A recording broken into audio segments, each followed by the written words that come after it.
Good evening and thank you for joining us here on Rwanda Television for the English News Bulletin. We will begin with the headlines.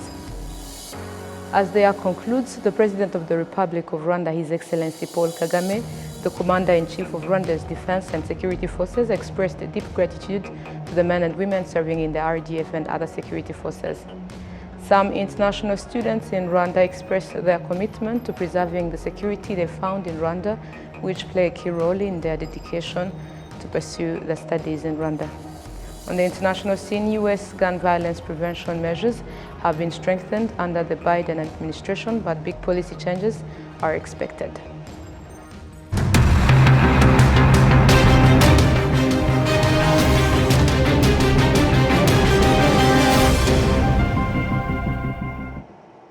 My name is Olivnet and it's a great pleasure to have you with us today in today's edition. I hope you had a productive Monday.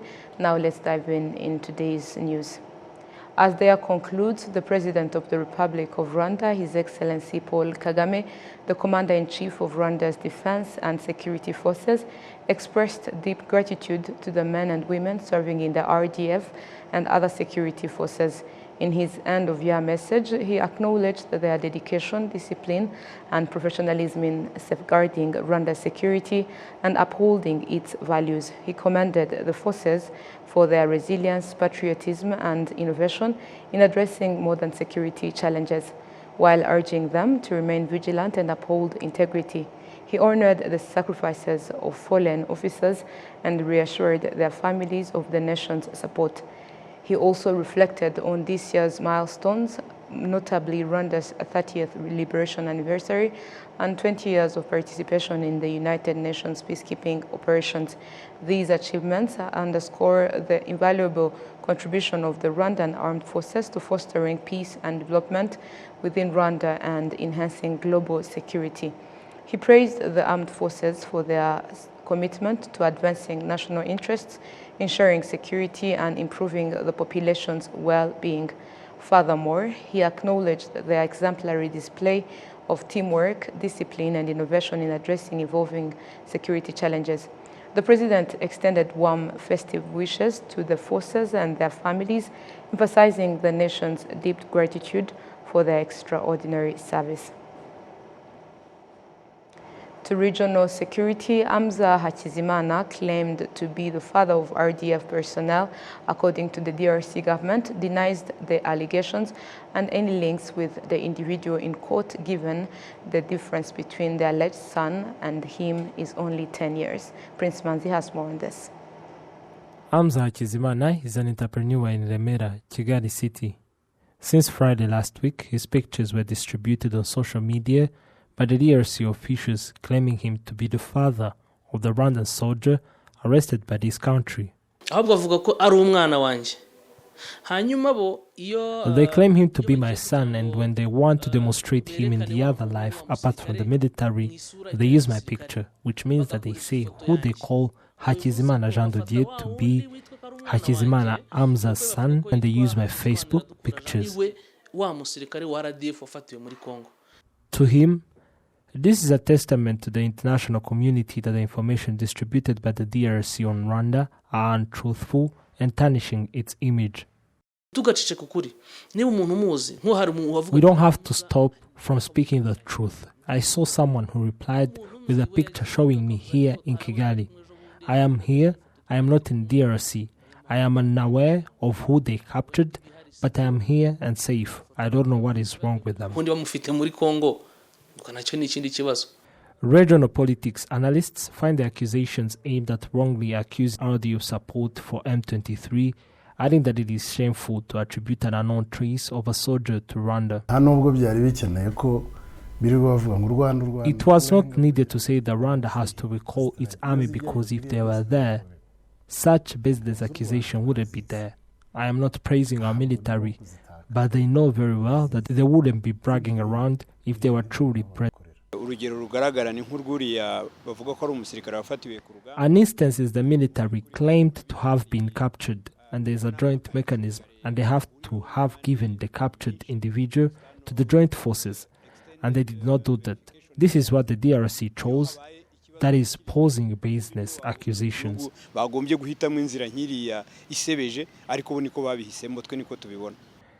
In various times, President Kagame continued to stress on such business accusations. They say, no, recall your army from the DRC. The question is, if RDF is in DRC, why is it there? So the question is, RDF muri Congo yajyanye n'iki? As soon as the DRC published these business accusations on X, the Rwandan Defense Force, through X, refuted them and showed them to be fake news. This was also reiterated again by the Minister of Foreign Affairs and International Cooperation, Ambassador Olivier Nduhungirehe, reminding that it is not the first time that the DRC has published false news about men claiming to be Rwandan soldiers and saying that they were arrested on its territory. Thank you, Prince, for the details. Now, some international students in Rwanda express their commitment to preserving the security they found in Rwanda, which played a key role in their decision to pursue their studies in the country. This is also emphasized by neighbors in various neighborhoods across Kigali who attest to the sense of safety and stability in their communities. Prince Manzi once more. In areas such as Gisozi, Kanombe, and other parts of Kigali, there are foreign nationals, primarily from Liberia, Nigeria, Gabon, Sudan, and South Sudan, who have come to continue their studies in Rwanda. All of them acknowledge that Rwanda's security is one of the factors that makes their stay enjoyable and allows them to focus on their academic pursuits. They also recognize the role they must play in contributing to and maintaining this security. I came to Rwanda for studies. I came to university. I'm following up, and I came for university. That's why I'm here in Kigali.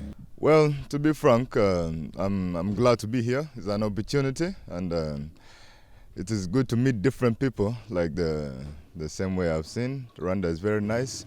It's peaceful, and how I've seen everything here is matching. And there's also the school is really appropriate, and we really enjoy it. And it's teaching us lessons also, how the security and how people are going. People are peaceful. Rwanda is good, and I'm glad to see this opportunity and be here. I would like to thank Rwandan country, the government, civilians, Rwanda. I'm happy actually because being in Rwanda here is very good for me. I'm going good, and everything for me is going good. Even in university, I'm studying good. Because Rwanda is a peaceful country, and no one can take everything from you. Among these young individuals are those who have already ventured into business. Jane Ekayuyeng, for example, now owns a restaurant near the Kigali Independent University, a popular institution where many of these students are pursuing their studies. The neighbors of these students say they have built strong relationships with them and view their presence as a reflection of Rwanda's openness and inclusivity. As you can see, they send money every month for their expenses, so they are my clients. I have achieved some success in this job, and we don't have any problems with them. We get along very well. They are good neighbors. We live like brothers, and I won't lie to you. I can confidently say that there is nothing wrong with them. The Rwanda National Police spokesperson, ACP Boniface Rutikanga, stated there is no specific issue of insecurity linked to foreign students coming from any particular country. He also emphasized that individuals found guilty of showing bias toward any group or party are held accountable and punished in accordance with the law. The punishment prescribed by law is implemented as stipulated, regardless of whether an individual is a Rwandan or a foreigner. In Rwanda, foreigners are treated like everyone else. They are not angels, just as not all Rwandans are angels. Everywhere we witness instances of drunk individuals engaging in fights, whether they are Rwandans or foreigners. In some cases, we even see foreigners fighting among themselves while intoxicated, and we persecute them accordingly. We cannot condone a situation where a crime committed by a Rwandan is unjustly attributed to people from a specific country. Such actions are not permitted under the law. Let each person be held accountable for their own actions and be judged individually, rather than blaming a group of people based on the actions of one individual. Reka buri muntu azajya abazwa ibyo yakoze abibazwe ku giti cye ntibyitirirwe abantu runaka. During this festive season, the Rwanda National Police is strongly urging young people to refrain from excessive drinking, driving under the influence of alcohol, and most importantly, to avoid any form of violence. Thank you, Prince, for the details. Now moving ahead, members of the Parliamentary Committee on Social Affairs have urged the Rwanda Association of Local Government Authorities and the Ministry of Public Service and Labour to conduct research on why only 24% of job applicants show up for exams. Enora Gladys has more on this. The Member of Parliament requested these institutions to investigate why 76% of applicants who apply for jobs through the online recruitment system fail to attend the exams. This was discussed during the review of 2023-2024 activity report of the National Public Service Commission, which shows that only 91,820 out of 300,082,803 applicants selected for tests actually sat for the exams. For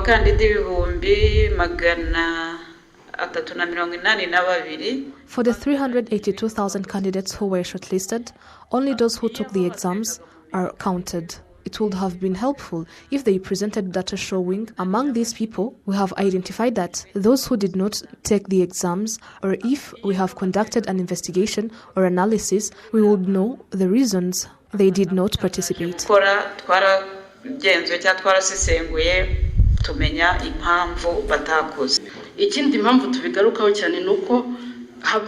The reason we are emphasizing this so much is because a budget was allocated for all these people.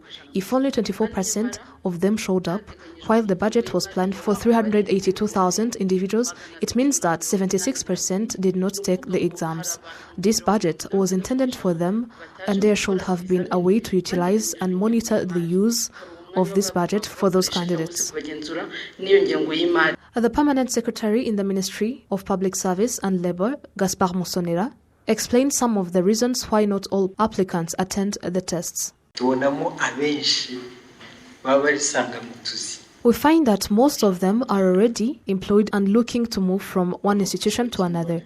However, the fact that they have jobs is due to two reasons. One is that they are applying for different positions, and the other is that there are opportunities that prevent them from attending these exams, depending on the day the exam is scheduled.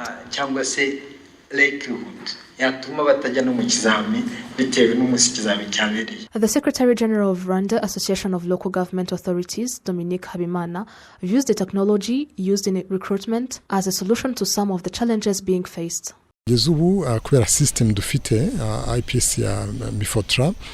Until now, due to the system we have, the IPPIS system, exams, and everything else are handled through the system.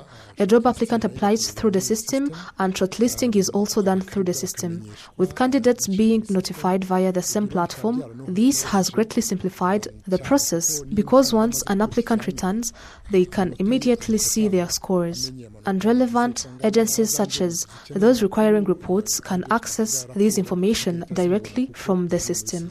Other issues highlighted in the 2023-2024 National Public Service Commission Activity Report include the fact that 2,315 candidates were recruited, while 475 positions remained unfilled because no candidates met the 70% minimum required score. Enora Gladys, RwandaTV News.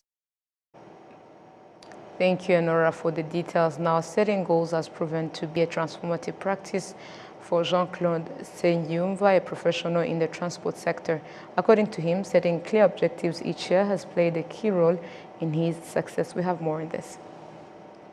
45-year-old Senyumva Jean-Claude has been a public transport operator with the Rwanda Federation of Transport Cooperative RFTC for the past 12 years. When 2024 began, he set a new goal for himself, aiming to further advance his career and business in the transport sector. At the beginning of 2024, I set a goal to make a change and purchase a new vehicle. I wanted to ensure that when people travel to certain destinations, they can do so with a reliable vehicle, free from concerns about potential issues. Nsengiyumva has owned a small Hiace vehicle for nearly 10 years. Over the past 3 years, he has progressively upgraded his fleet by purchasing larger, more modern vehicles each year. As of this year, he owns a total of 3 cars. His vehicles now serve various routes, including Nyabugogo-Rubavu, Nyabugogo-Rusumo, Nyabugogo-Muhanga, and Nyabugogo-Huye, providing reliable transport for passengers across these regions. I started with a vehicle worth 5 million Rwanda francs, and now I can afford to buy a vehicle worth 85 million. This is something to be proud of and joyful about. However, it is all thanks to the good leadership of our president, who continually encourages us to work hard. Eve Ushimwe-Nimana, a 24-year-old entrepreneur based in Gisozi, Gasabo district, shares that he sets ambitious goals each year to expand his business. He takes pride in having successfully achieved his objective of distributing his products to various regions across the country.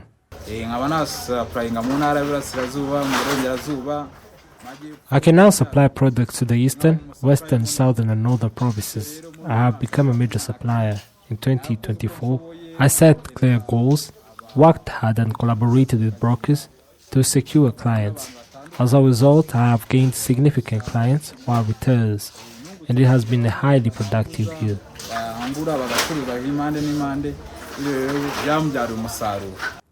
With only a few hours remaining until the year 2024 comes to a close and the new year 2025 begins, it's a time for reflection.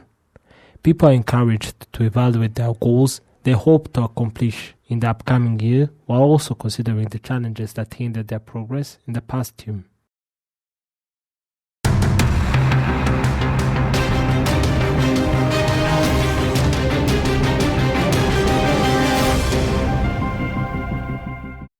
You're still watching RTV News. Now let's take a look beyond Rwanda's borders. Gun violence prevention in the United States measures have been strengthened under Biden administration, but big policy changes are expected once President-elect Donald Trump takes office in January. VOA spoke with gun owners and gun safety advocates about the matter. That gun owners' rights will be protected under his leadership is a promise that President-elect Donald Trump has said he'll swiftly deliver on. In my second term, we will roll back every Biden attack on the Second Amendment. The attacks are fast and furious, starting the minute that Crooked Joe shuffles his way out of the White House. Almost 47,000 lives were lost to gun violence in 2023, according to the Centers for Disease Control and Prevention. President Joe Biden put a series of measures in place that researchers say are helping to bring that number down. This includes the American Rescue Plan funds to support community violence intervention programs. The Biden administration has strengthened the ability of the ATF and the FBI to regulate the industry. Gun rights advocates say these measures violate the right to bear arms granted in the Second Amendment to the U.S. Constitution. They are confident Trump will do away with them. We don't think that they've done anything to keep people safe.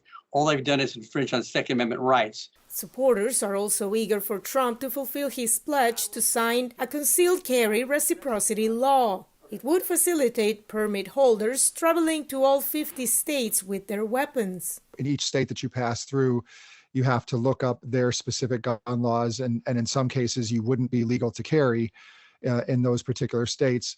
So that's something that we would like to see at the federal level. Frank Cimarelli's son, Camden, who had a history of mental health problems, died weeks after shooting himself in 2022 with a legally purchased gun. Cimarelli would like gun safety measures such as enhanced background checks to remain in place under the Trump administration. You know, if a mom or dad wants to keep a gun in the house for protection, I have no problem with that. The problem I have is, why does your right to have a gun overshadow my right to keep a gun out of my house? Pew Research surveys show there's broad bipartisan support among the public for preventing people with mental illness from purchasing guns. But Americans remain deeply divided on most gun policy proposals. Veronica Valderas Iglesias, VOA News, Washington. Now to Ukraine. As harsh winter weather descends in this country, UNICEF and other aid organizations are helping communities in eastern Ukraine's Kharkiv region prepare for the cold season. Many locals have lost their job and reliable income sources because of the war and cannot afford heating. VOA has details. I need 2 of these buckets to heat my place. I put the firewood in the stove in the morning and it lasts until the evening. In Irina Malakei's house, this small wood boiler is the only heat source. It requires nearly constant feeding with firewood. Malakei lives with her husband and 3 children in the city of Derhachi in eastern Ukraine's embattled Kharkiv region. Her 8-year-old daughter Angelika has developmental delays. Her 13-year-old son Sviatoslav was diagnosed with diabetes in the summer of 2023. Because of the war, there are issues with medications running out or being hard to find. This summer, we had to travel to Kupiansk to get the medicine we needed because it was not available elsewhere in Ukraine. Her husband provides for the whole family. A tailor, he takes orders whenever he can, while she, a seamstress by profession, is trying to find work. I'm taking orders home when I can, but there aren't many. When people hear I'm in Derhachi, they get scared. They say, with all the shelling there, we can't risk going all the way there. In 2023, the children's aid organization UNICEF provided the family with financial aid and hygiene kits. This year, it is assisting with winter preparations in the Kharkiv region, says Pavlo Pershin, an emergency response officer for UNICEF's Kharkiv office. Well, initially we planned to provide in-kind assistance to families with children that are residing in 0 to 30 kilometer area. However, due to the deterioration of security situation, military security situation, most of the families with children in certain hromadas like Kupianska, Borivska had to be evacuated. Employees from the Peaceful Heaven of Kharkiv Charity Foundation help deliver briquettes to local communities despite the constant risk of shelling, says coordination manager Volodymyr Akshentsov. There have been cases when, unfortunately, our employees were hit. So we have to pay more attention to safety. Sometimes you plan everything, develop a route, but it gets canceled for safety reasons.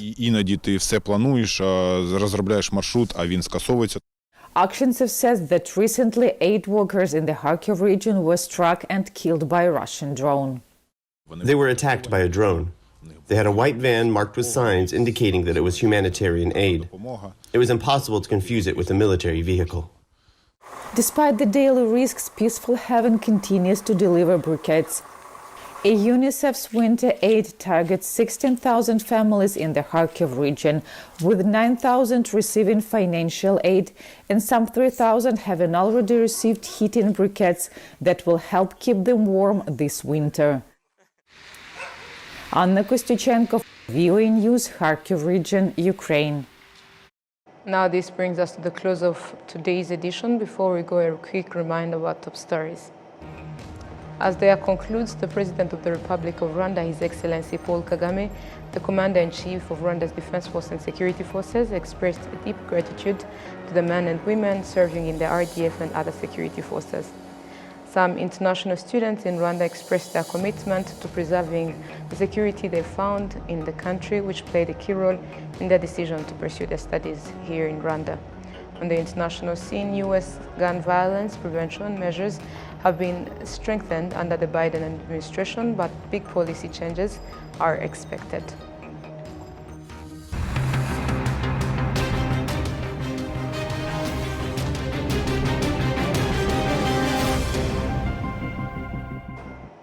And that marks the end of today's bulletin. Thank you for joining us. On behalf of the entire news team, we wish you a joyful festive season and a productive week ahead. Stay safe.